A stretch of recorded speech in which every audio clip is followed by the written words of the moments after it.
नमस्कार, मैं हूँ मनोज और आज के इस वीडियो में हम समझते हैं पारसी धर्म के बारे में। पारसी धर्म का जो लोगो है वो इस तरीके से है जिनमें इनके ईश्वर दिखाई दे रहे हैं और उनके साइड-साइड में दोनों तरफ जो है पंखनुमा आकृति दिखाई देती है। ये है पारसी धर्म का लोगो। इस धर्म को और अच्छे से समझने के लिए हम कई ऐसे चेहरे जान सकते हैं जो हमारे देश में एक देश के लिए बहुत अच्छे-अच्छे काम किए हैं और वो बड़े-बड़े चेहरे हैं। जबकि जो इनकी संख्या है वो जो पूरी दुनिया में जो इनकी संख्या है वो बहुत कम है, नाम मात्र है और अपने देश में भी एक ये अल्पसंख्यक हैं, अल्पसंख्यक में आते हैं और अल्पसंख्यक में काम करते हैं। ऐसे चेहरों में जाने-माने नाम जो है रतन टाटा, ये भी जो है पारसी पारसी धर्म को मानने वाले थे। ऐसे ही जो है जेआरडी टाटा थे, वो भी पारसी धर्म को मानने वाले थे और जो है स्मृति ईरानी का नाम आता है, वो भी पारसी धर्म से है। बोमन ईरानी का नाम आता है, वो भी पारसी धर्म है। और फ़िल्म अभिनेता जॉन अब्राहम भी उनकी जो माँ है वो भी पारसी धर्म से ही हैं। तो ऐसे कई सारे लोग और होमी जहांगीर जिनको हम भाभा के नाम से जानते हैं वो भी पारसी धर्म से ही बिलॉन्ग करते थे। तो ये वाले धर्म के बहुत सारे ऐसे लोग भारत में हुए हैं जिन्होंने बहुत अच्छे-अच्छे काम किए हैं और ये धर्म जो है बहुत ज़्यादा नहीं बचा है क्योंकि इनके मानने वालों की जो संख्या है वो बहुत ज़्यादा नहीं है।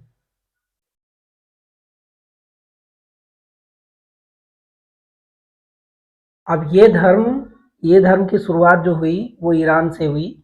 ईरान जो है वो फ़िलहाल अभी यहाँ पे है, ये वाला एरिया जो है वो ईरान का है और अपना जो भारत है उससे जो है इतनी दूरी पे है, अपना इंडिया जो है यहाँ पे है। मैप में यहाँ पे है अपना भारत और ये जो है ये ईरानी लोग यहाँ पे अच्छे खासे फल-फूल रहे थे।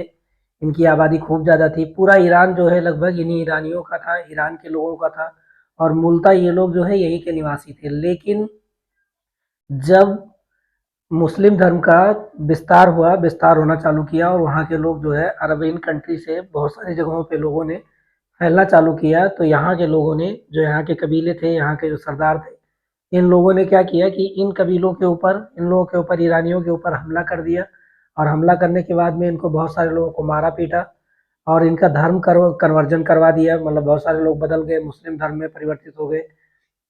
लेकिन बहुत सारे लोग बचे रहे वहाँ पे, बहुत सारी आबादी उसकी नहीं खत्म हुई। अपने धर्मों को जिन लोगों ने नहीं चेंज किया, वो लोग 7वीं शताब्दी के आसपास की ये घटना है जब अरब के कंट्री वाले लोगों ने इस पे हमला किया ईरान पे और बहुत सारे जातियाँ की इन लोगों के साथ में। ऐसे ही ये 7 से लगभग 300 सालों तक 300 सालों के बीच में ये लोग इधर-उधर पड़े रहे किसी तरीके से और 10वीं शताब्दी के आस-पास में ये लोग क्या किए कि यहाँ ईरान से पाकिस्तान के बिल्कुल नीचे-नीचे, उस समय पाकिस्तान तो नहीं था, भारत के इस हिस्से में आके बस गए, जो कि क्या था, गुजरात का इलाका था। गुजरात के आस-पास के एरिया में बस गए लोग और यहीं आके लोग रहने लगे। इन लोगों ने थोड़े समय तक 240 से 200 640 के बीच में कुछ कुछ एरिया पे भारत के कुछ एरिया पे इन लोगों ने शासन भी किया और शासन के साथ-साथ में इन लोगों ने व्यापार भी किया। तो इस वर्ग के ज़्यादातर लोग जो है व्यापारी ही हैं, वो खेती-किसानी करने वाले लोग नहीं हैं, व्यापार से जुड़े हुए लोग हैं और बड़े-बड़े उद्योगपति भी हैं। इनमें से रतन टाटा जो है, एक बड़े उद्योगपतियों में से एक हैं। अभी ये लोग यहाँ आके बस गए और इन्होंने क्या किया, जो इनका ज्ञान था, जो इनकी जानकारी थी, जिन जानकारियों को इन लोगों ने इकट्ठा किया था, वो जानकारी वर्बल थी, यानी ये लोग मौखिक रूप से अपनी जानकारियों को याद रखते थे। इनके दिमाग में था जैसे हमारे वेदों में था, जो भारत में जो वेद थे, वेद भी पहले लोग कंठस्थ रखते थे, एक पीढ़ी से दूसरे पीढ़ी में बताते थे। उसी तरीके से इन धर्मों को मानने वाले लोग भी अपनी चीज़ों को एक पीढ़ी से दूसरी पीढ़ी में बताते थे, लेकिन 240 से 400 660 ईस्वी के बीच में इन लोगों ने क्या किया, जब इनका शासन था यहाँ पे, तो इसको लिपिबद्ध करना चालू कर दिया, यानी लिखना चालू कर दिया और इनकी जो भाषा थी, जिस भाषा में इन्होंने लिखा वो थी पहलवी। ये मध्य एशिया की एक भाषा थी पहलवी और इसी भाषा में इनके ज्ञान जो है अपने भारत में, तो पहली बार जो इनके ज्ञान भारत में ही लिपिबद्ध हुए, भारत में ही इनका ये हुआ, आविर्भाव हुआ, शुरुआत हुई और वो लिपिबद्ध कर दिए गए। अब जो पूरे दुनिया भर में जो ये यहूदी धर्म के मानने वालों की संख्या है वो 1 लाख है, 1 लाख के आसपास में है और इन 1 लाख के लोगों में से 80% लोग भारत में रहते हैं, बाकी 20% लोग जो हैं वो इधर उधर रहते हैं। कई सारे लोग अभी भी ईरान में बचे हुए हैं और कई सारे लोग और जगहों पे आसपास के देशों में फैल गए हैं, तो दूरी दूरी पे रह रहे हैं और वो लोग वहाँ पे उतने सुरक्षित तो नहीं है, लेकिन जो अपने भारत के ईरानी लोग हैं, जो भारत में रहने वाले ये यहूदी धर्म मानने वाले जो लोग हैं, वो लोग सुरक्षित हैं। और ये लोग, इन लोगों की आबादी जो है, लोग ऐसा बोलते हैं कि अभी घट रही है, डिक्रीज हो रही है, कम हो रही है। उसके बहुत सारे कारण हैं। पहला कारण है इनमें जो है शादी की व्यवस्था। जो शादी की व्यवस्था है, ये दूसरी जातियों में, दूसरे धर्म के लोगों में ये लोग शादियां नहीं करते हैं। उससे ज़्यादा बेहतर समझते हैं ये लोग। कई सारी महिलाएं ऐसी मिली हैं जिनकी उम्र जो है 70 से 80 साल के बीच में है, और उन लोगों ने जो है शादियां नहीं की। ये लोग क्या है कि अपने बुढ़ापे तक पहुंच गए, लेकिन इनके लिए कोई ऐसा वर नहीं मिला जो ये अपने ही धर्म जाति के लोगों में शादी कर सके। ज़्यादातर चांस क्या है कि ये लोग जो है पहले शुरुआती दौर में तो अपने नज़दीकी रिश्ते में शादी करते थे, लेकिन बाद में इन लोगों ने साइंस को माना, साइंस को लगाया, और बाद में ये लोग दूर के रिश्ते में शादी करने लगे। कम्युनिटी कम होने के कारण, जनसंख्या कम होने के कारण इनकी शादियों का हो पाना बहुत मुश्किल हो जाता है, बहुत दिक्कत हो है। इसीलिए इनकी जो पॉपुलेशन है, इनकी जनसंख्या जो है वो धीरे धीरे करके क्या है, घट रही है।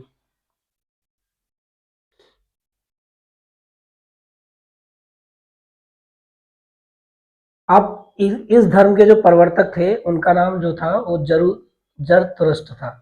ये जो जरथुस्त्र थे, ये इस धर्म के प्रवर्तक थे। ये क्या थे, ये ये जैसे ही ये इनका जो समय काल, इनकी जन्म तिथि के बारे में तो अनुमान लगा पाना, और इनका जो देहावसान हुआ था, इनकी जो मृत्यु हुई थी, उसके बारे में ज्ञात तिथियां नहीं है। लेकिन जो इतिहासकार हैं, जो इतिहास के मानने वाले बहुत सारे लोग हैं, उन लोगों का मानना है कि ये जो है 1700 से 1500 बीसी, यानी ये जो 20वीं शताब्दी जो हम लोग अभी पढ़ते हैं, जो हम लोग जानते हैं, इसके 1500-1700 साल पहले, यानी जो हमारे देश में उस समय के जो बहुत फेमस ऋषि थे, अंगीरा और बृहस्पति, इन ऋषियों के समकालीन बताते हैं। मतलब ये वाले जो जरतुस्त्र थे ईरान में, ये उसी समय हुए थे। और वहाँ पे जो समाज था, जो अरेबियन कंट्री में और अरेबियन कंट्री के आसपास का जो एरिया था, वहाँ का जो समाज था वो बहुत सारे कबीलों में बटा हुआ था। कबीलों के सरदार होते थे, और उनमें छोटे छोटे राजाओं जैसी व्यवस्थाएं भी होती थी। तो ये जो थे, ये मतलब बहुत गरीब परिवार से नहीं थे, बहुत गरीब घर से नहीं थे। ये इनका जो था, स्पीतमा एक कबीला था, उस कबीला के जो किंग थे, जो सरदार थे, उन्हीं के घर में पैदा हुए थे। लेकिन ये ये सत्ता चलाने के बजाय, ये जो है 15 साल की उम्र में इन्होंने संन्यास ले लिया था। और लोग ऐसा मानते हैं कि वहाँ पे बहुत सारे पाप बढ़ गए, लोग दुष्कर्म करने लगे, बहुत सारी चीज़ें मतलब गलत काम करने लगे उस समय पे, जो इनका समय था। और धरती जो है पापों से बोझिल हो गई। लोग ऐसी कथाएं कहते हैं, कहानियां सुनाते हैं। धरती जो है पापों से बोझिल हो गई। उसके बाद में धरती ने गौ माता का रूप धारण किया। गौ माता का रूप धारण करने के बाद में उन्होंने ईश्वर से प्रार्थना की, रुदन किया, यानी कि उन्होंने रोया, पश्चाताप किया कि अब किसी ऐसे इंसान की ज़रूरत है, किसी ऐसे पुरुष की ज़रूरत है, आप इस धरती की रक्षा करिए। इसके बाद में इसी के तहत जो है, इसी तपस्या के बाद में, इसी रुंदन के बाद में, गौ माता के रुंदन करने के बाद में, पृथ्वी के रुंदन करने के बाद में, ये जरतुष्ट पैदा हुए। और ये क्या थे, एक टाइप के पैगंबर थे, एक टाइप के ऋषि थे, मंत्र बनाने वाले, मंत्र दृष्टा ऋषि थे। जो इनकी रचनाएं हैं, पारसी धर्म के मानने वाले जो लोग हैं, इनकी जो रचनाएं हैं उनमें मंत्र हैं, मंत्रों की संख्या है। तो इनको एक ऋषि मानते हैं। और ये ऋषि कहाँ के थे, ये ईरान के थे। मतलब जो आर्य लोग थे, आर्यों में से ये तपस्या करने वाले, ज्ञान अर्जित करने वाले ऋषि थे, जिनको ईश्वर की प्राप्ति हुई थी, जिनको भगवान की प्राप्ति हुई थी। और इन्होंने इस तरीके से इस धर्म को आगे बढ़ाया। इन्होंने 7 साल तक तपस्या की, और ये इनको जो है ईश्वर का ज्ञान प्राप्त हुआ। ज्ञान प्राप्त होने के बाद में इन्होंने इस धर्म का प्रचार किया, और उस ज्ञान को ईरान के लोगों में फैलाया। और ईरान के लोगों में ये धर्म आने के बाद में वहाँ के लोगों में सुख समृद्धि आई, लोगों के मनों में शांति आई, और जो अत्याचार हो रहे थे उनकी कमी आ गई, उनकी कमी होती हुई चली गई। तो ये जरतुस्त्र जो थे, यही जो है इस धर्म के प्रवर्तक थे, और ये ईरान के रहने वाले थे। ये जो धर्म है वो एक ईश्वरवादी है, यानी इसमें बहुदेववाद नहीं है, कई सारे ईश्वर की मान्यता नहीं है। इसमें केवल एक ईश्वर को मानते हैं। और इसकी स्थापना जो हुई, वो ईरान देश में ही हुई। ईरान के बाद में लोग भारत में आए, और ज़्यादातर लोग अभी भारत में ही रह रहे हैं। इस धर्म को इंडो ईरानियन काल का धर्म भी कहते हैं, क्योंकि ये जो इंडिया का जो वैदिक धर्म था, उसी के समकालीन में भी ये धर्म भी आगे बढ़ा, इसलिए इसको इस नाम से भी जानते हैं। अभी हमने बताया जो जरूतुस्त्र थे, इनके नाम से ही इस धर्म को जो है जरतुष्ट्रवाद के नाम से जाना जाता है और इन्हीं के नाम पे इस धर्म का जो है नाम पड़ा है। इसको बात बोलते हैं अहुरा मज़दा। अहुरा मज़दा जो है इनके ईश्वर हैं, जो इनका ईश्वर है जिसको ये लोग जिनकी ये लोग पूजा करते हैं, उसको अहुरा मज़दा के नाम से जानते हैं। और ये धर्म जो है ये जो है जो ईश्वर है ज्ञान के देवता है। इनके पास में वो सारी जानकारी है जो इस ब्रह्मांड को बनाने का काम, इस ब्रह्मांड को बनाने का, ये सृष्टि के रचयिता है और वो ज्ञान के माध्यम से किया जाता है। मनुष्य को आगे बढ़ाने के लिए अगर किसी को आगे बढ़ना है, आगे जाना है इस धर्म के अनुसार में, तो इस ईश्वर के प्रति आस्था रखना ज़रूरी है। जब इस पर ईश्वर के प्रति आस्था रखेंगे तो हमें ज्ञान प्राप्त होगा और ज्ञान के सहारे ही हम बहुत कुछ कर पाएंगे और आगे बढ़ पाएंगे। जो इनका पवित्र ग्रंथ है, जो भारत में ही जिसका निर्माण हुआ है, उसको अवेस्ता बोलते हैं। ये पहले वर्बल फॉर्म में था, बाद में इन्होंने जो लोगों को कंठस्थ था, जो इसके जानकार लोग थे, उन्होंने इसको किताबों में बना दिया है, ग्रंथों में बना दिया, एक बड़ी किताब बना दी जिसको ग्रंथ के नाम से जानते हैं। और इनमें मंत्र ही हैं, इनमें मंत्रों के उच्चारण किए जाते हैं और मंत्रों की संख्या ही है। इनके जो देवता हैं, उनको जो अग्नि है उसकी बहुत ज़्यादा मान्यता है, एकमात्र देवता है। वो देवता, उन देवता को ये लोग जो है, जो अहूरा मज़दा है, इनके पुत्र के रूप में मानते हैं और इनका मानना ये है कि जो इनके बेटे हैं, अग्नि के माध्यम से उन तक संदेश पहुँचाया जा सकता है, उनको कुछ बोला जा सकता है। और ये इसी अग्नि के मंदिर, ये जो यहूदी, माफ़ कीजिएगा, जो पारसी धर्म के मानने वाले जो लोग हैं, ये लोग इसी इनका मंदिर है और इस मंदिर को दारे मेहर के नाम से जानते हैं इनकी भाषा में। इसको दारे मेहर करते हैं और ये 3 कैटेगरी के हैं। एक बड़े मंदिर हैं, एक मध्यम वर्ग मंदिर हैं जो छोटे मंदिर हैं और एक जो कस्बे में छोटे-छोटे मंदिर हैं उसके रूप में बड़े होते हैं। इन मंदिरों के अंदर क्या होता है कि यही आग जलाई जाती है, मतलब आग प्रज्वलित की जाती है, इस तरीके से आग जलाई जाती है। और इसको ये लोग, इस धर्म के मानने वाले जो लोग होते हैं, वो अगियारी के नाम से जानते हैं। अगियारी बोलते हैं, इसके चारों तरफ लोग खड़े होते हैं और मंत्रों का उच्चारण करते हैं। इस तरीके से इनकी पूजा पाठ करते हैं और इसी अग्नि के माध्यम से भग ईश्वर तक संदेश पहुँचाते हैं और इनको ईश्वर जो है वो ज्ञान के देवता हैं।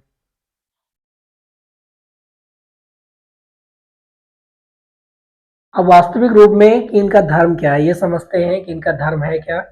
इनका धर्म सीधा-सीधा है कि आपको क्या करना है, लेफ्ट ईगो, आपको अहंकार का त्याग करना है। ये इंसानों में सबसे बड़ी बीमारी है, जो लोगों को आगे बढ़ने से रोकती है। जो लोग अहंकारी हो गए हैं, उनका अहंकार जो है एक सीमा तक तो जाता है और जब अपर सीमा, अपर लेवल तक, एक अपर लेवल तक पहुँचता है, बहुत ऊँचाई तक चला जाता है, तो कोई ना कोई युक्ति ऐसी आती है जो उनको नीचे गिरा देती है। तो इसमें सीधा है कि अहंकार का त्याग करना है।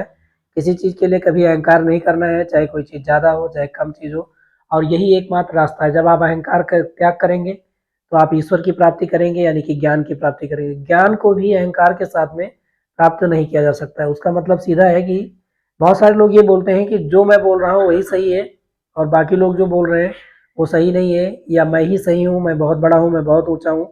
तो ये अहंकार की सबसे बड़ी बीमारी होती है, जो मैं वाली भावना होती है। यहाँ पे इसी को रिड्यूस करना है, कम करना है या परित्याग करना है और इसी अहंकार को त्यागते हुए क्या होगा, ईश्वर की प्राप्ति होगी, ज्ञान की प्राप्ति होगी, यानी अहुरा मज़दा की प्राप्ति होगी।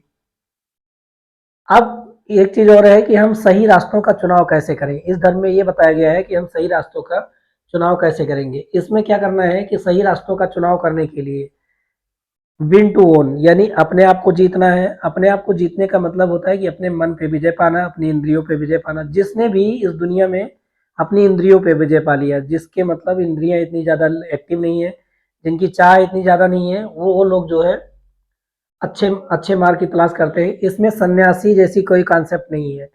सन्यासी होने को ये लोग ये मानते हैं कि जब आप सन्यासी बनेंगे और कोई काम नहीं करेंगे, तो आप हमेशा के लिए दूसरों के ऊपर डिपेंडेंट हो जाएँगे, यानी दूसरों के ऊपर डिपेंडेंट रहेंगे, या तो भिक्षा माँगेंगे या कोई चीज़ माँगेंगे। आप अपने जो भी दैनिक जीवन की जो मिनिमम नीड है, मिनिमम से मिनिमम नीड है, वो दूसरों के ऊपर आश्रित हो जाएँगे।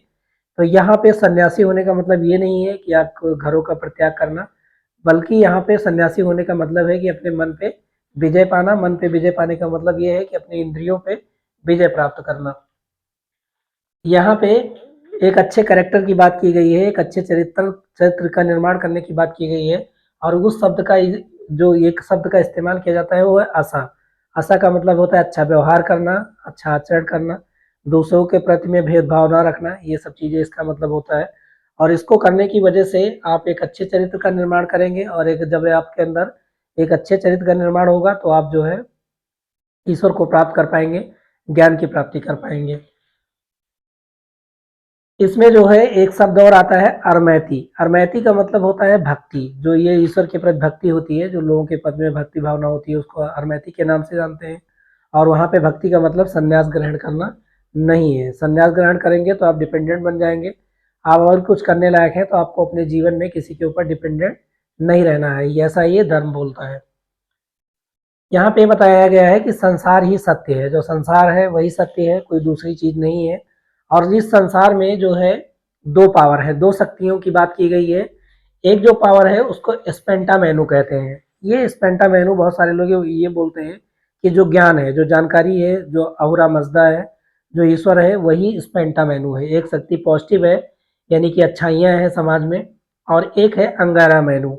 अंगारा मैनू का मतलब ये होता है कि बुराइयां, यानी कि बैड थिंग्स, खराब चीज़ें, वो निगेटिव चीज़ें जो इस संसार में उपस्थित हैं। और संसार की सारी चीज़ें, उनमें या तो पॉजिटिविटी है या तो निगेटिविटी है। यहाँ पे दो चीज़ें बताई गई हैं। अब इनमें क्या होता है कि इनमें स्ट्रगल होता है, इनमें हमेशा स्ट्रगल होता है। इस स्ट्रगल में क्या होता है, हमेशा जो लास्ट में स्ट्रगल होते होते जब संघर्ष होता है और लोग इस संघर्ष में अच्छाइयों और बुराइयों के बीच में जब लोग जूझ रहे होते हैं, तो लास्ट में ये मिलता है कि जो अहुरा मजदा की प्राप्ति होती है, यानी स्वर्ग की प्राप्ति होती है। इनमें भी इस धर्म में स्वर्ग और नर्क के दो कॉन्सेप्ट लाए गए हैं। दो कॉन्सेप्ट यहाँ पे, यानी कि अच्छे काम करेंगे तो स्वर्ग में जाएंगे, यानी स्पेंटा मैनू वाली स्थिति हमेशा जीत जाएगी। लेकिन यहाँ पे हमेशा ये बोला गया है कि हमेशा स्पेंटा मैनू की ही विजय होती है, हमेशा जो है सत्य की विजय होती है, यहाँ पे ये बताया गया है। और दो कॉन्सेप्ट दिए गए हैं, यानी एक पॉजिटिविटी है, एक निगेटिविटी है, एक स्पेंटा मैनू है और एक अंगरा मैनू है। इनमें स्ट्रगल होता है और हमेशा जो है सत्य की ही विजय होती है। इनमें देर लग सकती है, लेकिन देरी के बाद में फाइनली ये होगा कि सत्य की ही विजय होगी। इनमें जो शादियों के रीति रिवाज हैं वो बाकी धर्मों के साथ में तो काफ़ी मिलते जुलते हैं, जो उनके नियम कानून है थोड़े बहुत चेंजिंग है। उनमें भी नारियल का इस्तेमाल किया जाता है, रिंग सेरेमनी भी वहाँ पे होती है, अच्छत का इस्तेमाल किया जाता है, और बहुत सारे लोग इनको फिल्मों में देखते भी होंगे। बहुत सारी शादियाँ जो हैं इन धर्मों के हिसाब से भी फिल्मों में दिखाया जाता है। और रियल में हमारे यहाँ पे ये इस संप्रदाय के लोग जो हैं वो लगभग 80% है, तो ये शादियाँ बिल्कुल नहीं है, बहुत ज़्यादा एकदम से अलग नहीं है, मिलती जुलती है। लेकिन यहाँ पे एक चीज़ बिल्कुल अलग है जो दुनिया के और धर्मों में नहीं पाई जाती है। वो चीज़ है इनका जो इनका जो अंतिम संस्कार होता है। अंतिम संस्कार की जो प्रथा होती है, अभी जब रतन टाटा मरे थे तो यहाँ इस विषय पे बहुत ज़्यादा चर्चाएं चली थी कि उनका अंतिम संस्कार किस विधि विधान के हिसाब से किया जाएगा। अभी कुछ चेंजिंग इनमें भी लाई गई है, और उस चेंजिंग का मतलब हम समझाते हैं कि क्यों ऐसी चेंजिंग लाई गई है। यहाँ क्या किया जाता है, जब लोग मर जाते हैं, एक्सपायर हो जाते हैं, तो उनको क्या किया जाता है, एक मृतदेह यानी मौनागृह में इनको एक घर बनाए गए हैं। उनमें ऊंची ऊंची दीवारें हैं, चार मीनारें हैं, और उनके बीच में एक कुआं अवेलेबल है। कुआं है, वहाँ पे ले जाके डेड बॉडी को रख दिया जाता है, मृत शरीर को रख दिया जाता है।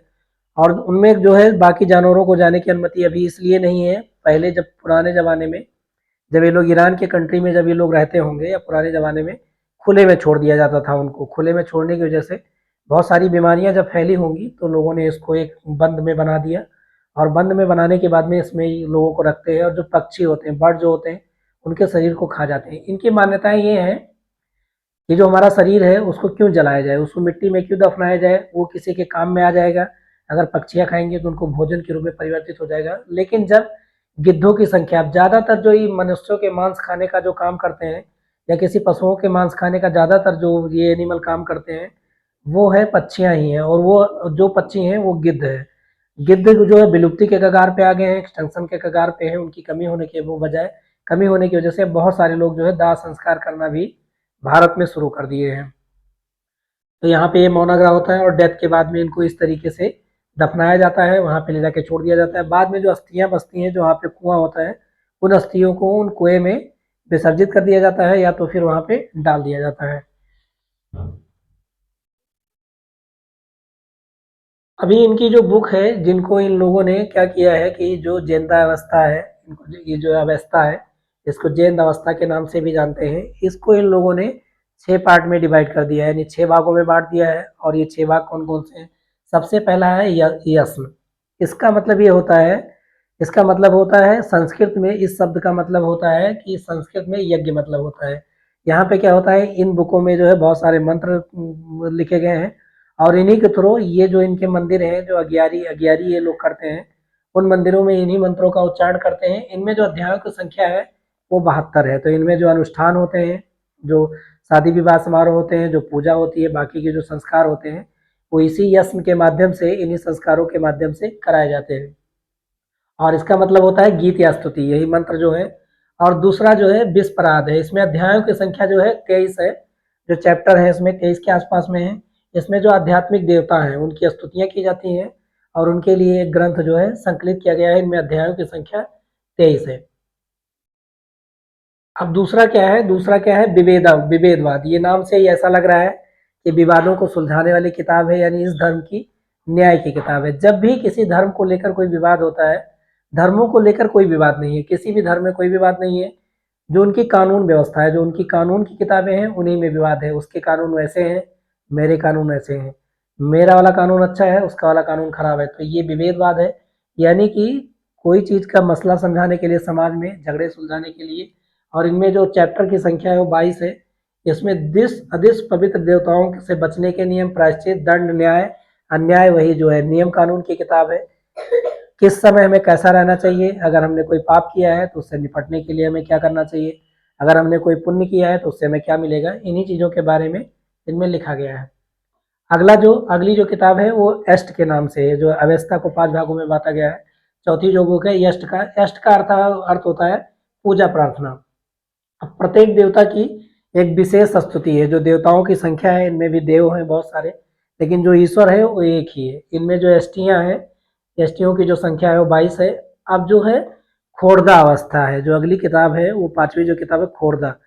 जो खुदरा शब्द है ये लगभग उनसे मिलता जुलता है, और इसका मतलब होता है कि जो खोड़दा का मतलब होता है, जो ये इन अवस्था में जो जानकारियां हैं, जो मुख्य मुख्य जानकारियां हैं, जो डेली पूजा पाठ करने के नियम है, जो इतने सारे नियम का पालन नहीं कर सकते, मोटी मोटी चीजों को नहीं पढ़ सकते, उनके लिए कुछ खास खास चीजों को निकाल के एक खोदरा अवस्था बना दी गई है, और उनका लोग जो है डेली बेसिस पे अध्ययन करते हैं।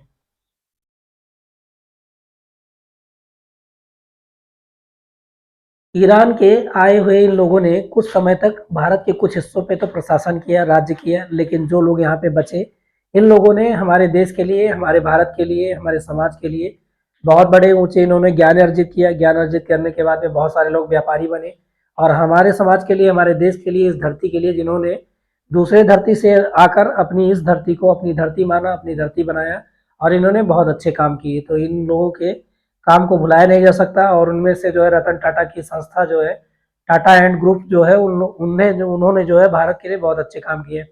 ऐसे ही होमी जहांगीर भाभा जो थे, उन्होंने भी इस देश के एक बड़े वैज्ञानिक थे, और वो इसी कम्युनिटी से थे, इसी धर्म से थे, इसी संप्रदाय से थे। तो इन लोगों ने बहुत अच्छे अच्छे काम किए। इनके धर्म को भुलाया नहीं जा सकता, इनके ज्ञान को भुलाया नहीं जा सकता, इनकी यादों को भुलाया नहीं जा सकता है। आज के लिए इतना ही, मिलेंगे अगले वीडियो में एक नई टॉपिक के साथ में। तब तक के लिए जय हिंद।